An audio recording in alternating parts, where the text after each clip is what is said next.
संबंधित परीक्षा से संबंधित ऐसी परिपथ के शॉर्ट क्वेश्चन आंसर बताए थे, अभी वो लगातार चालू हैं। अगला जो प्रश्न है वो है किसी शुद्ध जात परिपथ, क्वेश्चन नंबर 13 कल मैंने करवा दिए थे, उससे आगे किसी शुद्ध जात तरंग के लिए, किसी शुद्ध जात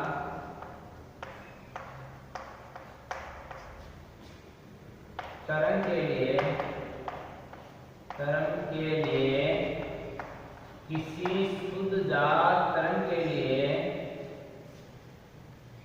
प्रत्यावर्ती धारा का औसत मान, प्रत्यावर्ती धारा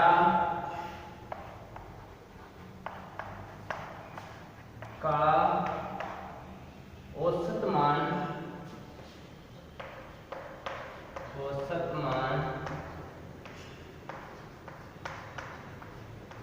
खाली स्थान के बराबर होता है, के बराबर होता है। अब देखो इसमें 4 ऑप्शन दिए हुए हैं। जो साइन वेव है, साइन वेव के लिए प्रत्यावर्ती धारा का जो एवरेज वेव जो है, औसत मान है, वो कितना होता है, कितने के बराबर होता है। इसमें 4 ऑप्शन दिए हुए हैं। पहला ऑप्शन है वो है 0.536 गुना धारा का अधिकतम मान, धारा का अधिकतम मान, मैक्सिमम वैल्यू धारा की। बी ऑप्शन में है 0.636 गुना धारा का अधिकतम मान, गुना धारा का अधिकतम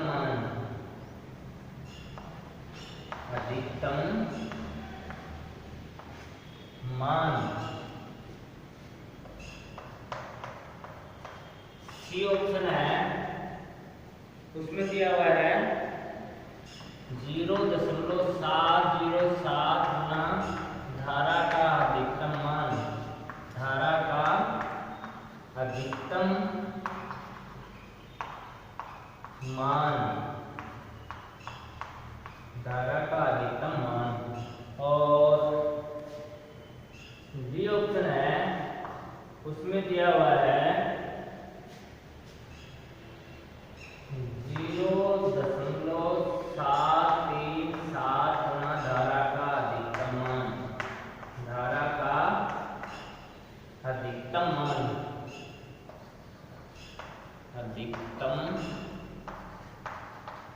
मान, देखो मैंने पढ़ाया था एवरेज वैल्यू ज्ञात करने के लिए जो अपना औसत मान होता है वो होता है 0.636 धारा का अधिकतम मान। ठीक है, तो आंसर क्या आएगा इसमें? बी। आंसर क्या है? बी। इसका मान है 0.636, कई बार 7 भी लिख देते हैं, गुना धारा का अधिकतम मान, मैक्सिमम वैल्यू ऑफ करंट, अधिकतम मान। ठीक है, average value, I average value निकालने के लिए क्या होगा? दशमलव या दशमलव है 0.636 गुना धारा का अधिकतम मान। तो देखो किसी शुद्ध जात, जात का मतलब होता है साइन वेव, जात तरंग का मतलब है साइन वेव के लिए प्रत्यावर्ती धारा का औसत मान, प्रत्यावर्ती धारा का औसत मान यानी आई एवरेज बराबर होता है 0.637 भी लिख देते कई बार 6 इंटू आई मैक्सिमम। ठीक है, ये मैंने बताया था। तो इसमें देखो ये आ गया बी ऑप्शन सही। ठीक है, अगला क्वेश्चन है 50 हेक्टेयर की आवृत्ति के लिए 14 50 हर्ट्ज, SZ मतलब हर्ट्ज, 50 हर्ट्ज की आवृत्ति के लिए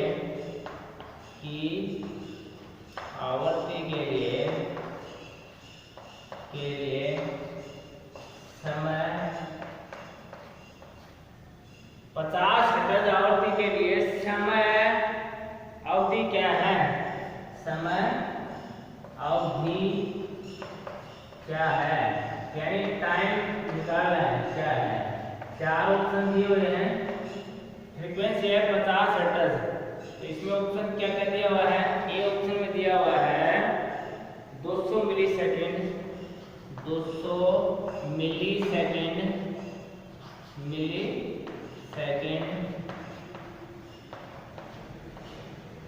बी ऑप्शन में दिया हुआ है 20 मिलीसेकंड, 20 मिलीसेकंड,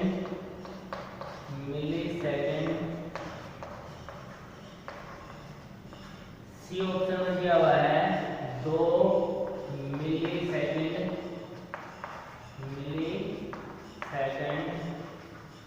और डी ऑप्शन में दिया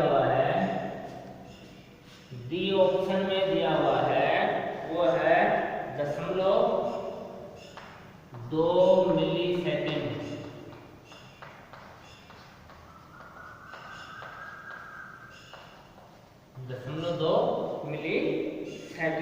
अब देखो फ्रीक्वेंसी अपने को दी हुई है, समय निकालना है। मैंने कल फार्मूला बताया था, क्या होता है? समय निकालेगा टी बराबर 1/8, टी यानी टाइम निकालने के लिए जो फार्मूला होता है वो होता है टी बराबर 1/8। एफ क्या है? फ्रीक्वेंसी। टाइम निकालना है, टी बराबर होता है 1/8, ठीक है? अब देखो जो टाइम आता है वो सेकंड में आता है, लेकिन आंसर हमारे किसमें है? मिली सेकंड में। तो मैंने बताया था कल, जो सेकंड होती है उसको अपन मिली सेकंड में चेंज करेंगे तो 1000 से गुणा करेंगे, ठीक है? तो ये हो जाएगा 1 फ्रीक्वेंसी कितनी है? 50 हर्ट्ज, गुणा सेकंड को मिली सेकंड में चेंज करेंगे तो 1000 से गुणा कर देंगे, ठीक है? काट दिया, 50 है तो 50 50 दूनी 120, कितना मिली सेकंड आ गया? 20 मिली सेकंड। कितना आ गया? 20 मिली सेकंड। आप देखो इसमें कौन सा ऑप्शन सही है अपना? बी। कौन सा आ गया? बी। टी बराबर 1/8। देखो 1/8 है, फ्रीक्वेंसी 50 हर्ट्ज है, और ये 1/50 सॉल्व करेंगे तो सेकंड में आएगी। अपने को आंसर चाहिए मिली सेकंड में, तो मिली सेकंड में बदलने के लिए क्या करेंगे? 1000 से गुणा कर देंगे, ठीक है? जो मिली सेकंड होती है और सेकंड का 1000वां हिस्सा होती है, कौन सा हिस्सा होती है? 1000वां हिस्सा, तो 1000 से मैंने गुणा कर दिया, ठीक है? लिख भी लेना, 1 सेकंड बराबर 1000 मिली सेकंड। 1 सेकंड में 1000 मिली सेकंड होते हैं, ठीक है? तो 1000 से मैंने गुणा कर दिया, कितने आ गए? 20 मिली सेकंड। तो आंसर अपना क्या है? बी। आंसर क्या है? बी, 20 मिली सेकंड, 20 मिली सेकंड। उसके बाद में अगला क्वेश्चन है, क्वेश्चन नंबर 15। क्वेश्चन नंबर 15 है, क्वेश्चन नंबर 15, यदि किसी एसी परिपथ में, एसी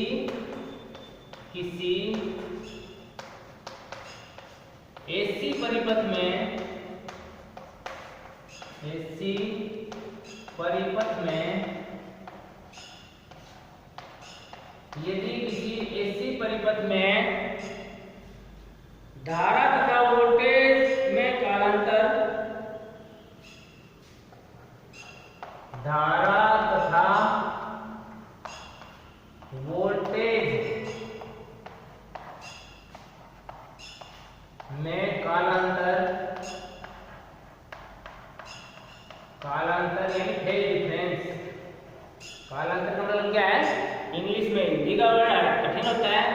कालांतर यानी फेज डिफरेंस, कालांतर शून्य हो, कालांतर शून्य हो, उनके बीच में फेज डिफरेंस शून्य हो, शून्य हो, ठीक है। जब शून्य हो तो वह कहलाता है, तो वह कहलाता है। अब 4 ऑप्शन दिए हुए हैं, क्या कहलाता है वो छांटना है, ठीक है। ए ऑप्शन है, ए ऑप्शन में दिया हुआ है वह प्रेरकीय परिपथ, क्या है ए ऑप्शन में, शुद्ध प्रेरकीय, शुद्ध प्रेरकीय,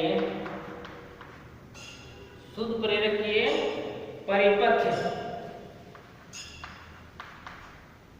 मैंने बताया pure inductive circuit, pure inductive circuit. B option क्या है, बी दिया हुआ है शुद्ध धारकीय परिपथ, शुद्ध धारकीय परिपथ, यानी शुद्ध कैपेसिटिव परिपथ, शुद्ध कैपेसिटिव सर्किट, शुद्ध यानी प्योर कैपेसिटिव सर्किट। और सी ऑप्शन में दिया है अनुनादी परिपथ, सी में दिया हुआ है अनुनादी परिपथ, अनुनादी परिपथ। और डी ऑप्शन में दिया हुआ है शुद्ध प्रतिरोध परिपथ, शुद्ध प्रतिरोध परिपथ। तो देखो इसमें आएगा शुद्ध प्रतिरोध परिपथ, डी आंसर आएगा। मैंने बताया है धारा और वोल्टेज में कालांतर शून्य हो, यानी इनफेज हो दोनों।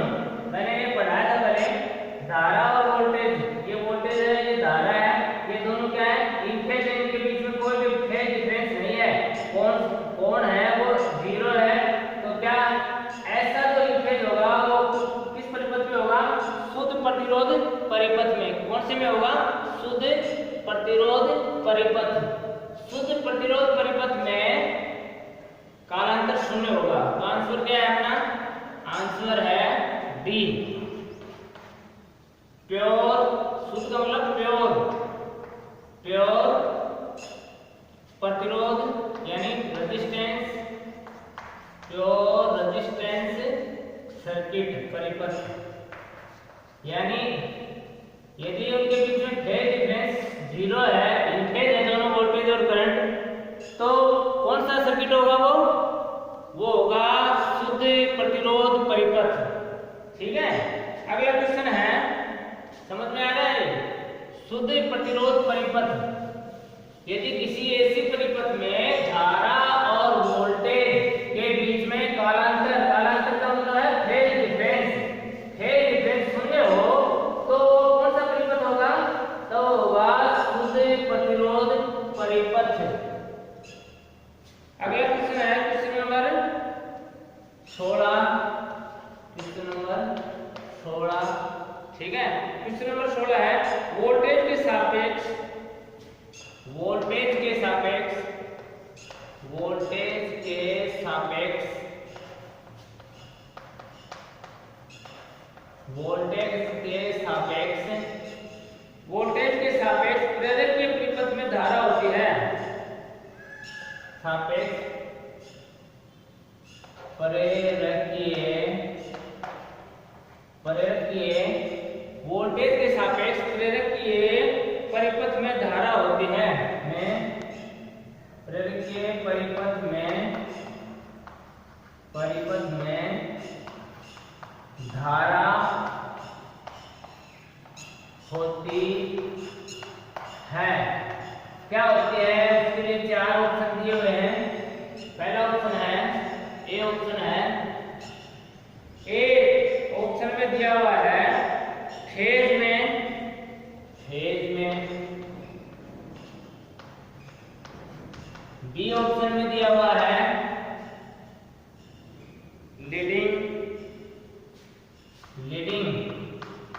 लीडिंग में, सी ऑप्शन में लैगिंग में, लैगिंग में,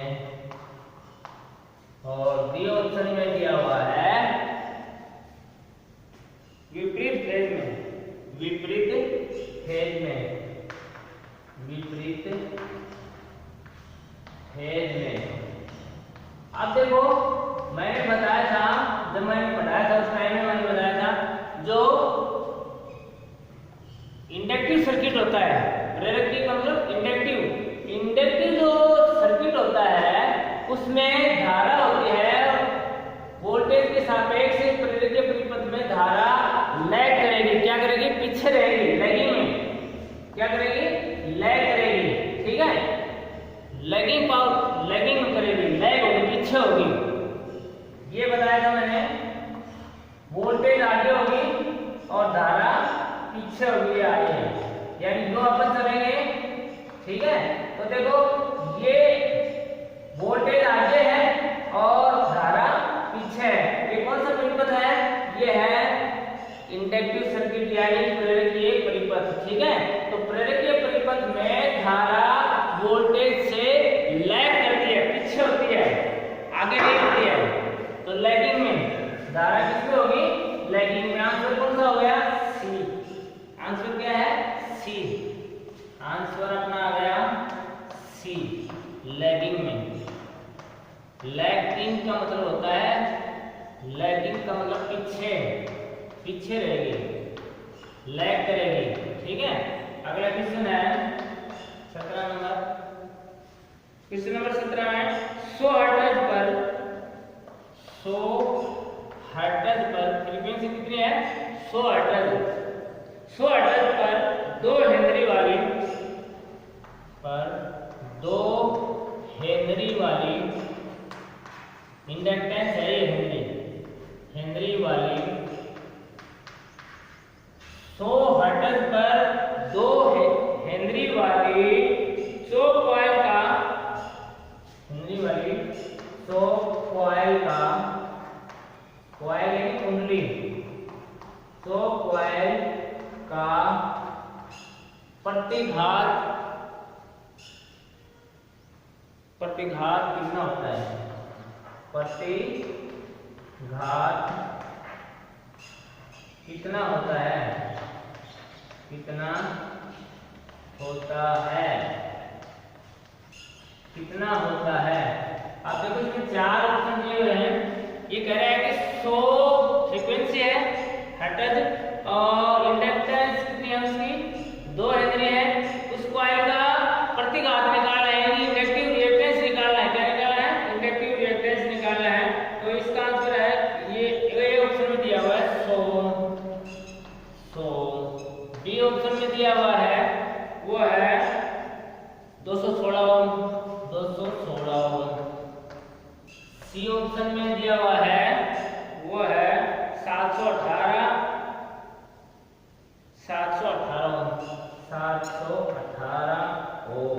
और डी ऑप्शन में दिया हुआ है 1256 ओम, 1256 ओम, ठीक है। तो आप देखो आप प्रतिघात निकालेंगे, एक्सल निकालेंगे, इंडक्टिव रिएक्टेंस निकालेंगे, प्रतिघात मतलब इंडक्टिव रिएक्टेंस। तो मैंने फार्मूला बताया था, एक्सल बराबर क्या होता है, एक्सल बराबर होता है 2 पाई एफ एल, ठीक है, 2 पाई एफ एल। अब देखो 2 का मान 2 रख दिया, पाई का मान 22/7, एफ फ्रीक्वेंसी है 100, एल कितनी है 2 हेनरी।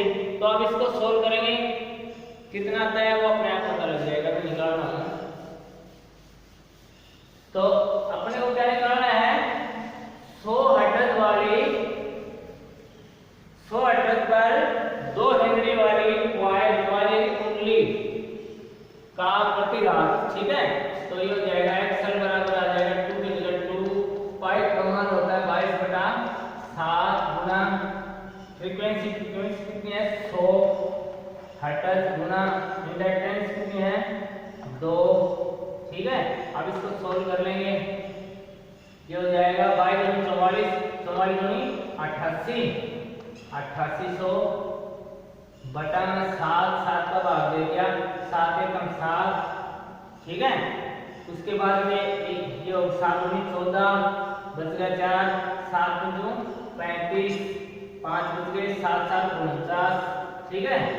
7 7 49 दशमलव और फिर एक 10 हो गया, 7 एकम 7, ठीक है।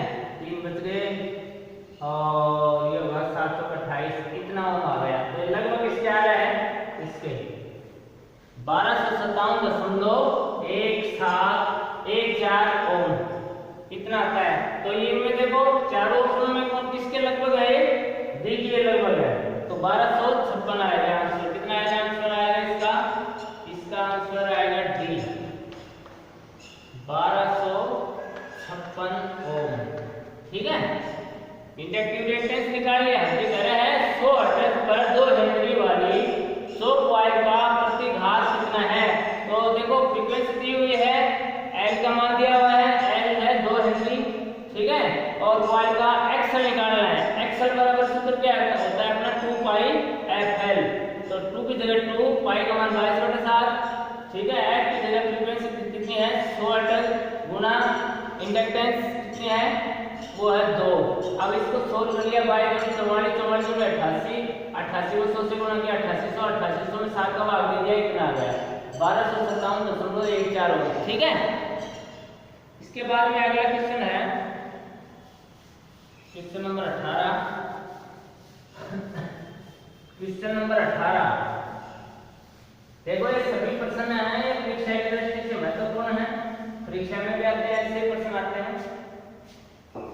क्वेश्चन नंबर 18 है, एक प्रेरकीय परिपथ में, चलो छोटे क्वेश्चन नहीं आते हैं। क्वेश्चन नंबर 18 धारितीय प्रतिघात का मान परिवर्तित होता है। धारितीय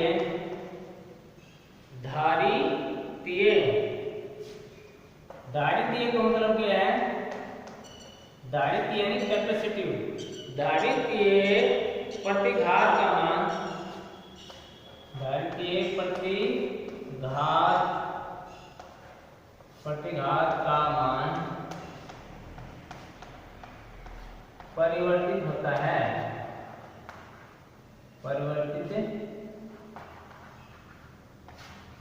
होता है। अब देखो इसमें 4 ऑप्शन दिए हुए हैं। ए ऑप्शन में दिया हुआ है फ्रीक्वेंसी के अनुक्रमानुपाती, फ्रीक्वेंसी के अनुक्रमानुपाती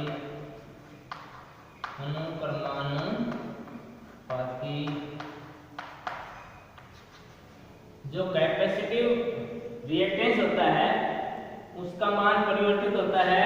किससे परिवर्तित होगा, कहता है फ्रीक्वेंसी के अनुक्रमानुपाती होता है। जी में फ्रीक्वेंसी के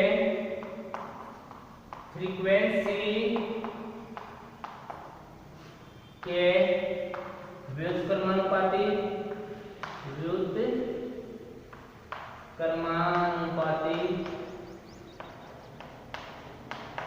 फ्रीक्वेंसी के व्युत्क्रमानुपाती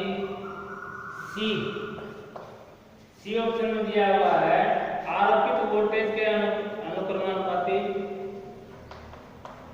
आरोपित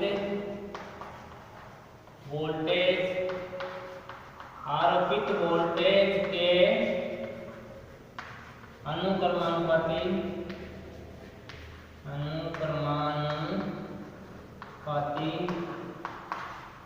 और डी ऑप्शन में दिया हुआ है, डी में दिया हुआ है आरोपित वोल्टेज के व्युत्क्रमानुपाती, आरोपित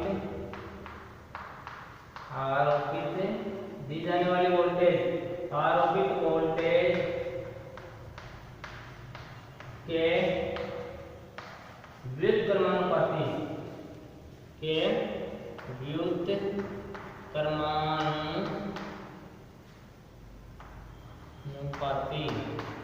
अब देखो मैंने बताया था ये जो धारितीय कैपेसिटिव रिएक्टेंस। कैपेसिटिव रिएक्टेंस याद करने का जो फार्मूला है Xc बराबर क्या होता है 1/2 पाई Xc। तो देखो ये जो कैपेसिटिव रिएक्टेंस है ये किन पे निर्भर करता है, फ्रीक्वेंसी पे और कैपेसिटेंस पे निर्भर करता है। तो फ्रीक्वेंसी के क्या होता है ये व्युत्क्रमानुपाती, देखो 1 में है ना, तो ये आएगा फ्रीक्वेंसी के व्युत्क्रमानुपाती होता है, यानी Xc व्युत्क्रमानुपाती 1/f। ठीक है, तो इसमें कौन सा आएगा ऑप्शन बी, फ्रीक्वेंसी के व्युत्क्रमानुपाती। Xc जो होती है वो फ्रीक्वेंसी के व्युत्क्रमानुपाती होती है। तो ये देखो जो कैपेसिटिव रिएक्टेंस होता है ये फ्रीक्वेंसी और कैपेसिटेंस पर निर्भर करता है। ठीक है, तो फ्रीक्वेंसी के व्युत्क्रमानुपाती है, कैपेसिटेंस यानी धारिता के व्युत्क्रमानुपाती होता है कैपेसिटिव रिएक्टेंस यानी धारितीय प्रतिघात। ठीक है, तो इसमें आंसर क्या आएगा फ्रीक्वेंसी के व्युत्क्रमानुपाती बी। आंसर क्या आएगा इसका, आंसर बी फ्रीक्वेंसी के व्युत्क्रमानुपाती। मैं शॉर्ट में लिख देता हूं फ्रीक्वेंसी के व्युत्क्रमानुपाती। फ्रीक्वेंसी के व्युत्क्रमानुपाती उल्टे अनुपात में होता है, व्युत्क्रमानुपाती, ये बी ऑप्शन सही है। ठीक है, धारितीय प्रतिघात जो होता है कैपेसिटिव रिएक्टेंस होता है वो फ्रीक्वेंसी के व्युत्क्रमानुपाती होता है। ठीक है, मैंने फार्मूला बता दिया है Xc बराबर क्या होता है 1/2 पाई Xc, यानी ये जो कैपेसिटिव रिएक्टेंस है धारितीय प्रतिघात है ये फ्रीक्वेंसी के व्युत्क्रमानुपाती होता है और धारिता के व्युत्क्रमानुपाती होता है। तो इसमें फ्रीक्वेंसी दिया हुआ है तो फ्रीक्वेंसी के व्युत्क्रमानुपाती होता है। ठीक है, तो मान किससे परिवर्तित होगा, फ्रीक्वेंसी के व्युत्क्रमानुपाती से धारितीय प्रतिघात का। उसके बाद में अगला क्वेश्चन है वो है चित्र में दर्शाए गए परिपथ में आरोपित वोल्टेज का अधिकतम मान होगा। देखो ये चित्र है, क्वेश्चन नंबर 19, एक फिगर दिया हुआ है,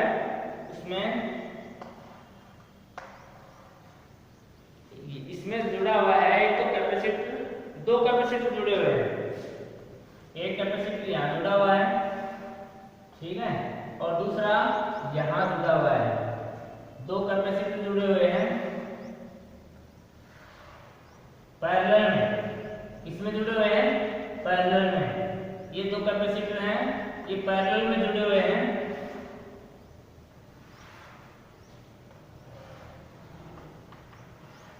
पैरेलल में जुड़े हुए हैं दोनों कैपेसिटर पैरेलल में जुड़े हुए हैं और जिनकी धारिताएं हैं वो 50 माइक्रोफैरड, 50 माइक्रोफैरड और 50 ही वोल्ट।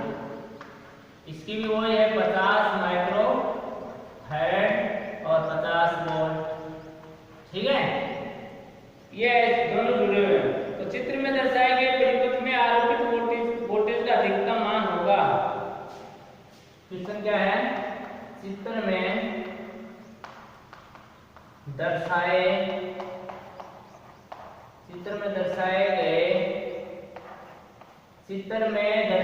गए परिपथ में, चित्र में दर्शाए गए परिपथ में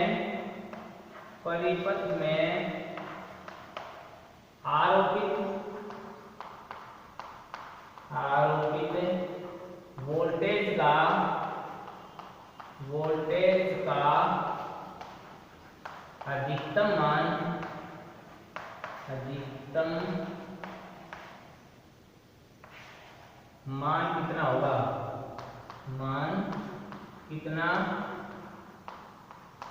कितना होगा,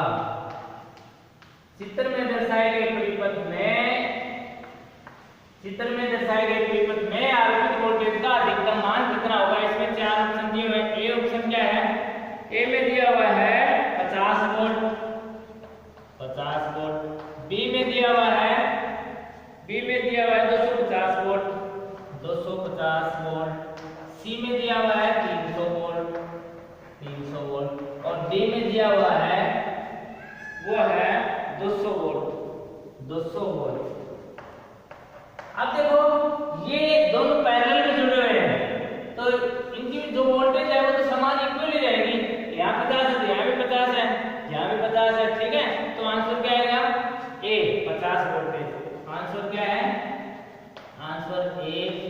50 वोल्ट। ठीक है, इस चित्र में जो आरोपित वोल्टेज का अधिकतम मान होगा वो 50 वोल्ट होगा। कितना होगा? 50 वोल्ट। ठीक है, अगला क्वेश्चन, क्वेश्चन नंबर 20। देखो ऐसे क्वेश्चन आते हैं और बच्चे घबरा जाते हैं, पता नहीं क्या आएगा। कोई मुश्किल नहीं है, आसान है, सब एक बार अध्ययन करना तो होता ही है। क्वेश्चन नंबर 20,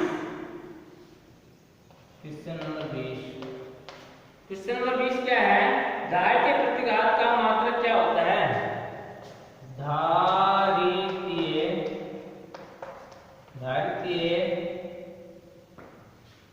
प्रतिघात, धारितीय प्रतिघात का मात्रक क्या होता है? तो मैंने बताया था धारितीय प्रतिघात का मात्रक क्या होता है? ओम। जितने भी प्रतिघात हैं, चाहे वो धारितीय प्रतिघात हो, चाहे प्रेरकीय प्रतिघात हो, चाहे प्रतिघात हो इंडक्टिव रिएक्टेंस हो, कैपेसिटिव रिएक्टेंस हो, इंपीडेंस हो, प्रतिरोध हो, इन सब की क्या होती है? ओम। तो ए ऑप्शन में दिया हुआ है ओम, ओम। बी ऑप्शन में दिया हुआ है ओम मीटर, ओम मीटर। बी ऑप्शन में क्या दिया हुआ है? ओम मीटर। सी ऑप्शन में दिया हुआ है वो है एम्पियर, एम्पियर।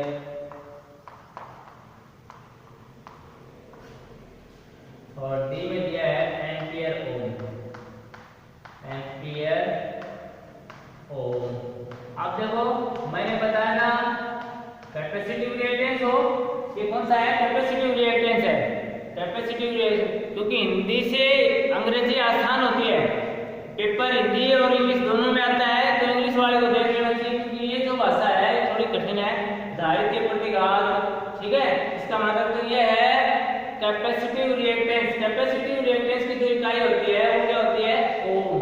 तो आंसर क्या है? आंसर ए ओम, ओम। मैंने बताया था प्रेरकीय प्रतिघात हो, चाहे इंपीडेंस हो, यानी प्रतिघात हो, प्रतिरोध हो, इन सब की इकाई क्या होती है? ओम होती है। क्या होती है? ओम। ठीक है, अगला क्वेश्चन है 21 number, question number 21, question number 21 है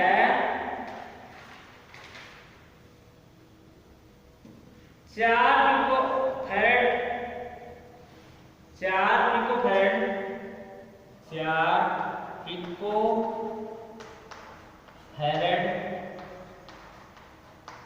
मैं जो परीक्षा में आने वाले क्वेश्चन है वो कर रहा हूं। 4 पिकोफैराड मान के 4 पिकोफैराड मान के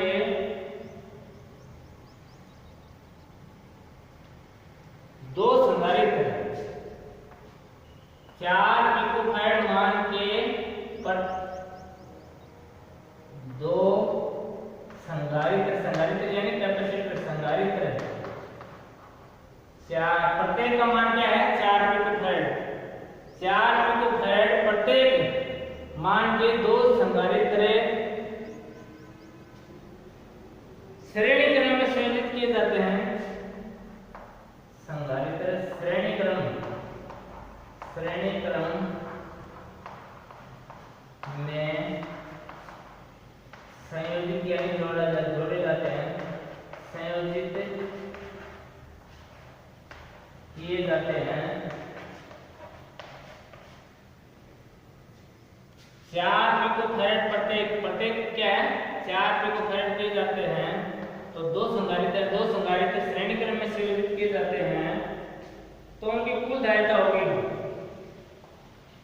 जाते हैं, तो उनकी कुल धारिता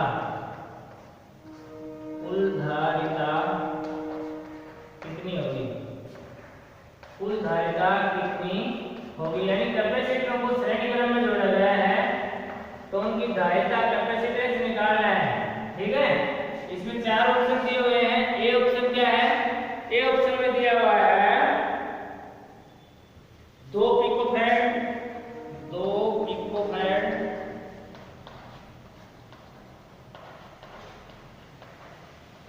बी ऑप्शन में दिया हुआ है, बी में 4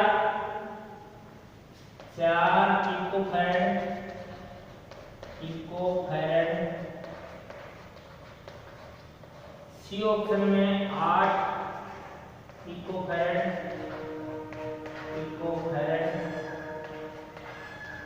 और डी ऑप्शन में दिया हुआ है 16 पिकोफैरेड। आप देखो अपने को श्रेणी क्रम में जब संधारित्र जुड़े होते हैं तो उनकी कुल धारिता ज्ञात करने का जो सूत्र होता है वो होता है 1/c बराबर, ये प्रतिरोध का उल्टा होता है। प्रतिरोध में क्या होता है, R बराबर R1 plus R2 plus R3 श्रेणी क्रम में। अब इसमें होता है 1/c बराबर 1/c1। श्रेणी क्रम में जब संधारित्र जुड़े होते हैं तो उनकी कुल धारिता ज्ञात करने का जो फार्मूला होता है वो होता है 1/c बराबर 1/c1 प्लस 1/c2।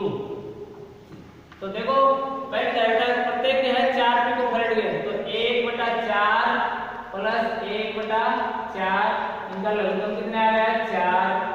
4 में 4 का भाग गया, एक बार गया, 1 को 1 से गुणा किया 1 आ गया, प्लस 4 का भाग 4 में दिया, एक बार 1 एकम 1 कितना आ गया 2/4 काट दिया, 2 1 2 2 दूनी 4। ये किसके बराबर है 1/c के बराबर है, यानी 1/c बराबर 1/2। अब बदल गुणा करके c का मान निकालना है, ठीक है। तो ये हो जाएगा c बराबर 2, ठीक है। c बराबर कितना आ गया 2 पिकोफैरेड। अब देखो इसमें ऑप्शन देखो कौन सा सही है, ए ऑप्शन सही लग रहा है मेरे को। ए में 2 पिकोफैरेड है ना, तो श्रेणी क्रम में जोड़ते हैं। श्रेणी क्रम में जो धारिता होती है वो प्रत्येक जो कैपेसिटर है उसकी धारिता जो दी हुई है उससे कम होगी, उससे क्या होगी कम होगी, अधिक नहीं होगी। देखो इसमें 4 दिया हुआ है प्रत्येक की, तो 4 से कम ही आएगी, तो 4 से कम कितनी आ गई 2 पिकोफैरेड। आंसर क्या आ गया अपना, आंसर आ गया अपना ए 2 पिकोफैरेड। तो धारिता कितनी आ गई इसकी श्रेणी क्रम में, ये श्रेणी क्रम की फार्मूला है 1/c बराबर 1/c1 प्लस 1/c2। c1 का मान 4 है, c2 का मान भी 4 है, लघुत्तम ले लिया मैंने, ये आ गया 1/2, c का मान निकाल लिया, कितना आया 2 पिकोफैरेड, ठीक है। अगला क्वेश्चन है कैपेसिटिव एसी परिपथ में, अगला क्वेश्चन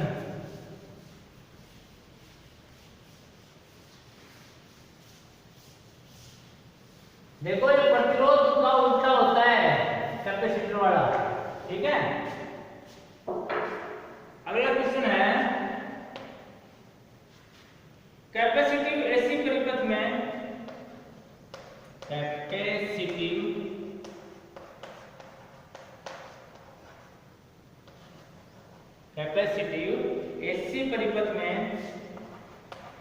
एसी परिपथ में, कैपेसिटिव एसी परिपथ में ऑप्शन दिया हुआ है ए, धारा वोल्टेज से आगे हो सकती है, धारा वोल्टेज से आगे चलती है, ये सब मैंने पढ़ाया हुआ है, आप खुद भी देखा करो, ठीक है। बी ऑप्शन में क्या है, बी ऑप्शन में दिया हुआ है धारा वोल्टेज से पीछे चलती है, धारा वोल्टेज से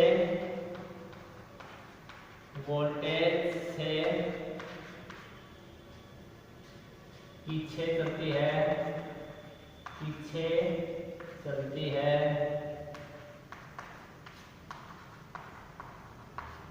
सी ऑप्शन में दिया हुआ है धारा वोल्टेज के साथ साथ चलती है, धारा वोल्टेज के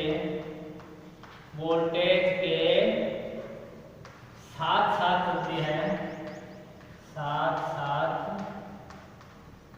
चलती है,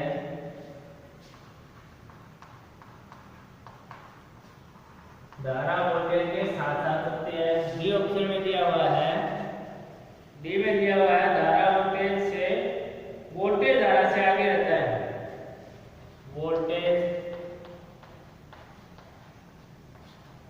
धारा से आगे रहता है, धारा से आगे चलता है, आगे चलता है।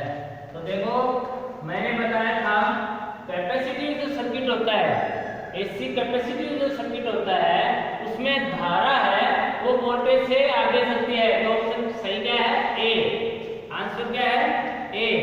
आंसर ए, धारा वोल्टेज से आगे चलती है। धारा वोल्टेज से